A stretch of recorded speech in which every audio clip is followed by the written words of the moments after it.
শিরের কয়েক ইঞ্চি উপরে দোলানো ফাঁসির রশি, ব্যথায় কাতর সন্তানের মুখ, সাপের ফণার মতো সবলরত বিষধর মিডিয়া, সবকিছু উপেক্ষা করে তুমি বলেছ না। জনগণের পায়ে বেরি দেয়ার বিশ্বাসঘাতকতা, আতাত আর কৌশলে ক্ষমতার শিকে ছেঁড়ার সকল লোভকে তুমি তিতুমিরের ইমান, বখতিয়ারের সাহস আর নূর হোসেনের দেশপ্রেম দিয়ে বলে দিয়েছ না। কেননা নায়ের শক্তি তোমার জানা। কালেমার শুরু হচ্ছে না, 52-র স্লোগান ছিল না, 71-এর মন্ত্র ছিল না।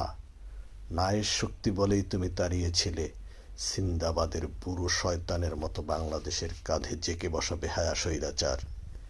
এবারও তুমি নায়ের উপর দাঁড়িয়ে রয়েছ অবিচল।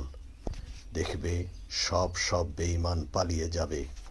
মেরুদণ্ডহীন সরীসৃপের দল মাটিতে গড়াগড়ি করতে করতে লুকুবে গিয়ে অন্ধকার গর্তে, আর ছিন্ন হয়ে যাবে মাকড়সার জালের মতো বিস্তৃত সকল ষড়যন্ত্রের জাল।